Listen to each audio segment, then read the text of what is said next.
आज मेरे लिए बहुत ही खुशी का दिन है क्योंकि विश्वविद्यालय ने 15 वर्षों तक निस्वार्थ और लगन पूर्वक की गई मेरी सेवा के परिणाम स्वरूप मुझे कॉलेज का प्रिंसिपल बनाने का निर्णय लिया था।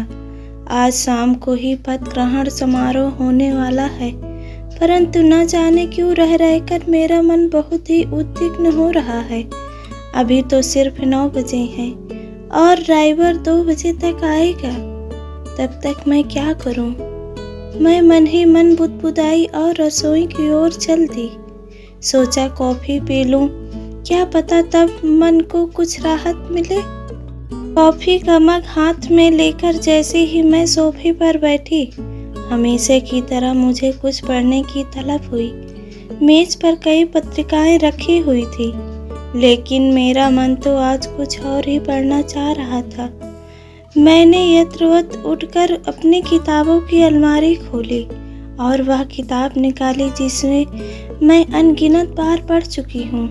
जब भी मैं इस किताब को हाथ में लेती हूँ, एक अलग ही एहसास होता है मुझे।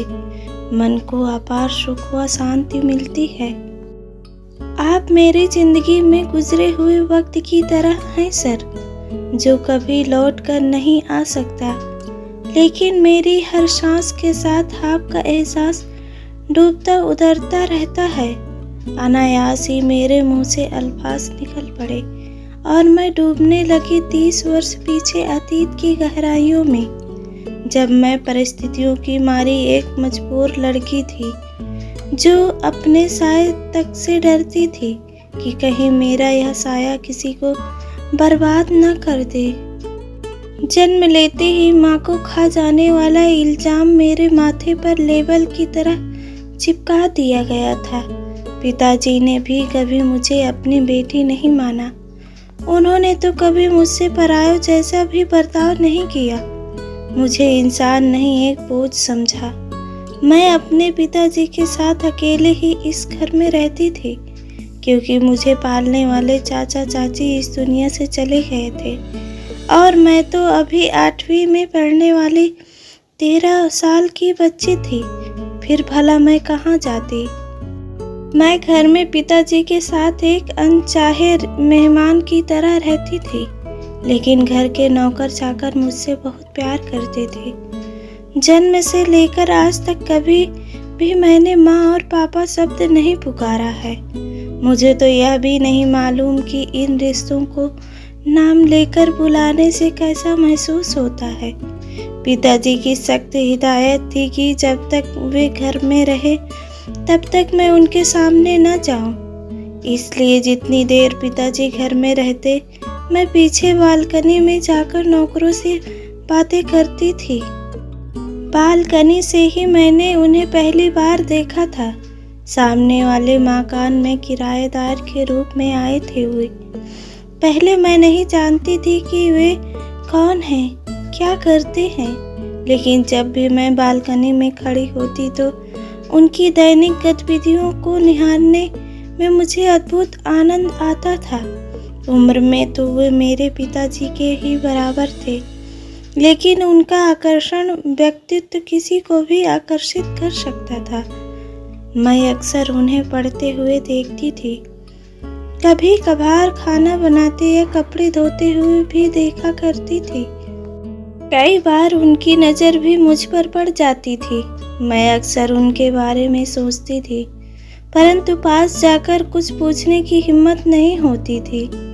एक दिन जब मैं स्कूल से लौटी तो उन्हें बैठक में पिताजी के साथ चाय पीते देखकर चकित रह गई। मैं कुछ देर वहां खड़ी रहना चाहती थी, लेकिन पिताजी का इशारा समझकर तुरंत अंदर चली गई और छिपकर बातें सुनने लगी। उस दिन पहली बार मुझे पता चला कि उनका नाम अनिल है। नहीं, अनिल सर, क्योंकि वे वहाँ के महिला विश्वविद्यालय में हिंदी के लेक्चरर थे। कॉलेज के ट्रस्टी होने के नाते पिताजी और अनिल सर की दोस्ती बढ़ती गई और साथ ही मैं भी उनके करीब होती गई। स्कूल से आते वक्त कभी कभी मैं उनके घर भी चली जाया करती थी। वे बेहद हंसमुख स्वभाव के थे। जब भी मैं उनसे मिलती उनके चेहरे पर खुशी और ताजगी देखती थी। वे मुझसे केवल मेरे स्कूल और मेरी सहेलियों के बारे में ही पूछा करते थे। मेरी पढ़ाई का उन्हें विशेष ख्याल रहता था, जबकि उनकी फिक्र तो शायद मुझे भी नहीं थी। मैं तो केवल पढ़ाई नाम की घंटी गले में बांधे घूम रही थी। मैंने तो सर से मिलने के बाद ही जाना कि ये किताबें किस हद तक मंजिल तक पहुंचाने में मददगार सिद्ध होती हैं। सर कहा करते थे कि ये किताबें इंसान की सच्ची दोस्त होती हैं, जो कभी विश्वासघात नहीं करती, ना ही कभी गलत दिशा दिखाती हैं। ये हमेशा खुशियाँ बांटती हैं और दुखों में हौसला अफजाई का काम करती हैं। उसी दौरान मुझे यह भी पता चला कि वे एक अच्छे लेखक भी हैं। इन दिनों वे एक नई किताब लिख रहे थे, जिसका शीर्षक था निहारिका। जब मैंने 9वीं कक्षा पास कर ली, तब उन्होंने एक दिन मुझसे कहा कि उनकी निहारिका आज पूरी हो गई है और वे चाहते हैं कि मैं उसे पढूं। तब मैं साहित्य शब्द का अर्थ भी नहीं जानती थी। कोर्स की किताबों के अलावा अन्य किताबों से मेरा ना कोई तो परिचय था और ना ही रुचि, लेकिन निहारिका को मैं पढ़ना चाहती थी क्योंकि उसे सर ने लिखा था और उनकी इच्छा भी थी कि मैं उसे पढूं, और सर की खुशी के लिए मैं कुछ भी कर सकती थी। जब मैंने निहारिका पढ़ना शुरू की तो उसके शब्दों में मैं डूबती चली गई। उसके हर पन्ने पर मुझे अपना चेहरा झांकता नजर आ रहा था। ऐसा लगता था जैसे सर ने मुझे ही लक्ष्य कर यह कहानी मेरे लिए लिखी है, क्योंकि अंत में सर के हाथों मेरे नाम से लिखी वह चिट इस बात की भी प्रमाण थी। प्रिय नीरू, मैं जानता हूँ कि तुम्हारे अंदर किसी भी कार्य को कर गुजरने की अनोखी क्षमता है, लेकिन जरूरत है उसे तलाश कर उसका सही इस्तेमाल करने की। मेरी कहानी की नायिका निहारिका ने भी यही किया है। तमाम कष्टों को झेलते हुए भी उसने अपने डरावने अतीत को पीछे छोड़कर उज्जवल भविष्य को अपनाया है, तभी वह अपनी मंजिल पाने में कामयाब हो सकी है। मैं चाहता हूँ कि तुम भी निहारिका की तरह बनो, ताकि इस किताब को पढ़ने वालों को यह विश्वास हो जाए कि ऐसा असल जिंदगी में भी हो सकता है। तुम्हारा अनिल सर।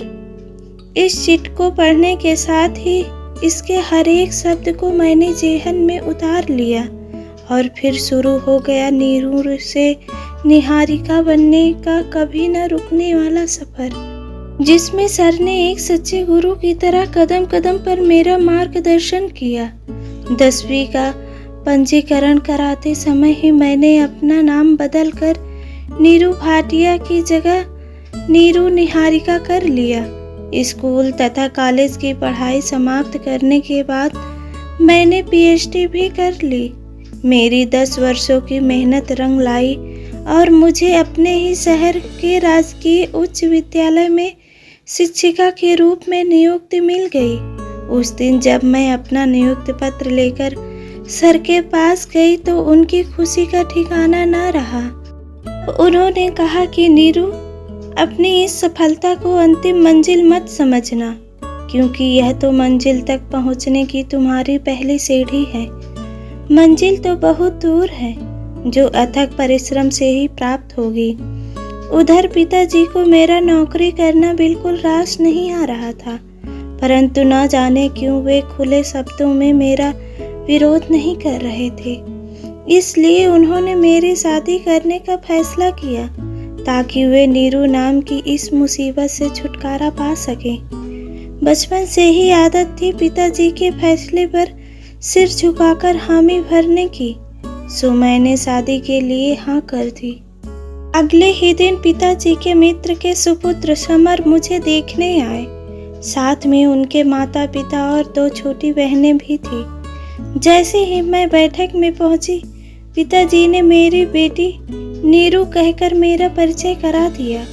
पहली बार पिताजी के मुंह से अपने लिए बेटी शब्द सुना और तब मुझे शादी करने के अपने फैसले पर खुशी महसूस हुई, मगर यह खुशी ज़्यादा देर तक न रह सकी। समर और उनके परिवार वालों ने मुझे पसंद तो कर लिया, लेकिन कुछ ऐसी शर्तें भी रख दी जिसे मानना मेरे लिए मुमकिन नहीं था।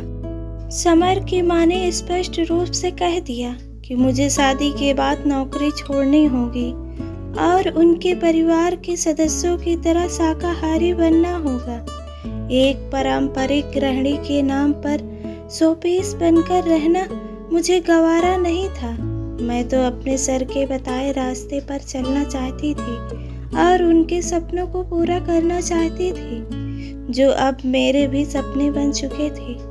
सबके सामने तो मैं चुप रही, परंतु शाम को हिम्मत करके पिताजी से अपने मन की बात कह दी। यह सुनकर पिताजी आग बबूला हो गए। उस दिन मैंने पहली बार बहुत कड़े शब्दों में उनका विरोध किया, जिसके एवज में उन्होंने मुझे सैकड़ों गालियां दी व कई थप्पड़ मारे। फिर तो मैं लोक लाज की परवाह किए बिना ही सर के पास चली गई। सर ने जैसा ही दरवाजा खोला, मैं उनसे लिपट कर फपक पड़ी। इतनी रात को मेरी ऐसी हालत देखकर सर भी परेशान हो गए थे, लेकिन उन्होंने पूछा कुछ नहीं। फिर मैंने उनके पूछने से पहले ही अपनी सारी राम कहानी उन्हें सुना डाली। इतना कुछ होने के बाद भी सर ने मुझे पिताजी के पास ही जाने को कहा, लेकिन मैं टस से मस नहीं हुई। तब सर ने समझाना शुरू किया। वे समझाते रहे और मैं सिर झुकाए रोती रही। उनकी दुनिया व समाज को दुहाई देने वाली बातें मेरी समझ के परे थी।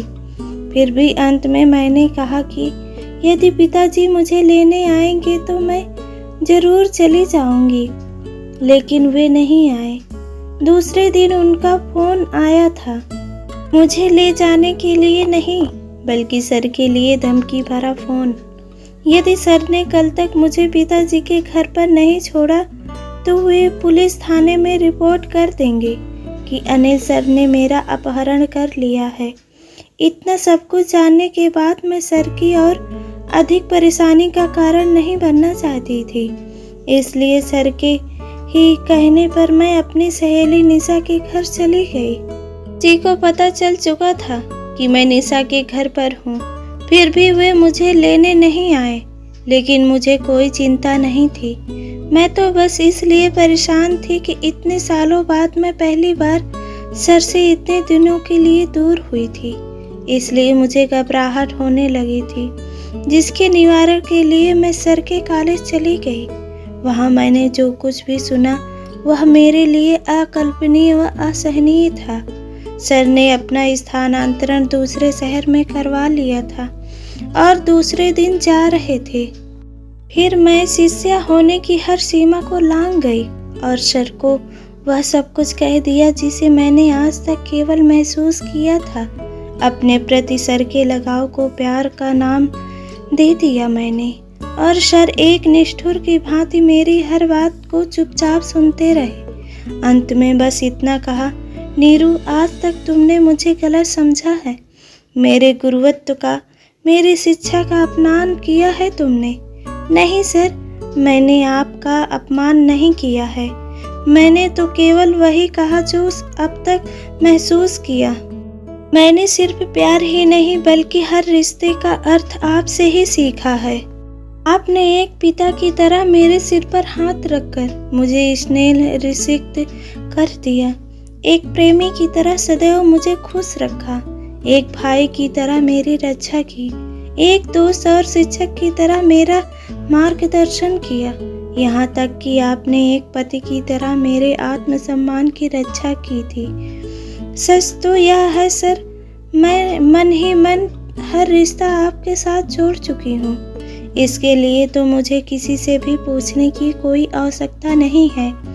नीरू, मेरा अपना एक अलग परिवार है। मैं अपने परिवार के साथ विश्वासघात नहीं कर सकता, साथ ही गुरु और शिष्य के इस पवित्र रिश्ते को कलंकित नहीं कर सकता।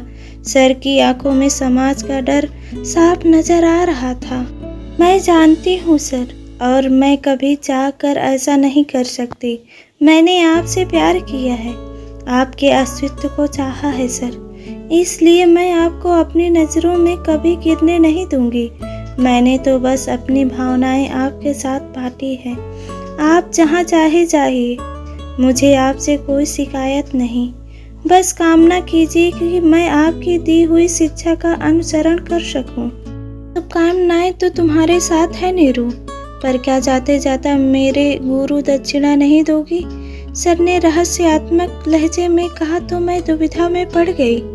असमंजस में पड़ा देखकर सर बोले, मैं तो बस इतना चाहता हूँ कि नीरू, कि मेरे जाने के बाद तुम ना तो मुझे ढूंढने की कोशिश करना और ना ही मुझसे संपर्क स्थापित करने का कोई प्रयास करना। हो सके तो मुझे भूल जाना, यही तुम्हारे भविष्य के लिए उचित रहेगा। इतना कहकर उन्होंने अपनी पीठ मेरी तरफ कर ली। लो के लिए मैं सन्न रह गई। समझ में नहीं आ रहा था कि इतनी कीमती चीज मैं उनको कैसे दे दूं। फिर भी मैंने साहस किया और बस इतना कह पाई, सर क्या आप अपनी निहारिका को भूल पाएंगे? यदि आपने इसका जवाब पा लिया तो आपको अपनी गुरु दक्षिणा अपने आप ही मिल जाएगी।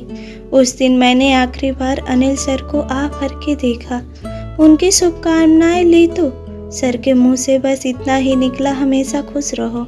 शायद इसलिए मैं किसी भी परिस्थिति में दुखी नहीं हो पाती हूँ। जिंदगी के हर सुख दुख को हंसते हुए झेलना मेरी आदत बन गई है। मैंने सर की आधी बात तो मान ली और उनसे कभी भी संपर्क करने की कोशिश नहीं की, मगर उन्हें भूल जाने वाली बात मैं नहीं मान सकी, क्योंकि मैं गुरु ऋण से ऋण नहीं होना चाहती थी। चले जाने के बाद मैंने आजीवन अविवाहित रहकर शिक्षा के क्षेत्र में अपना जीवन समर्पित करने का फैसला कर लिया। न चाहते हुए भी पिताजी को मेरी जिद के आगे झुकना पड़ा। इसी बीच लगातार बजते मोबाइल की रिंगटोन को सुनकर मेरी तंद्रा भंग हुई और मैं अतीत से वर्तमान की धरातल पर आ गई। किसी का फोन था। आखिर तुमने अपनी जिद पूरी कर ही ली। खैर, बधाई स्वीकार करो। मुझे अफसोस है कि मैं शहर से बाहर हूँ और समारोह में नहीं आ सकता। आगे की कामना है कि तुम और तरक्की करो। पिताजी ने ये सब कुछ बहुत ही रूखी जबान से कहा था। फिर भी मुझे अच्छा लगा कि पिताजी ने मुझे फोन किया। काश एक बार सर का भी फोन आ जाता।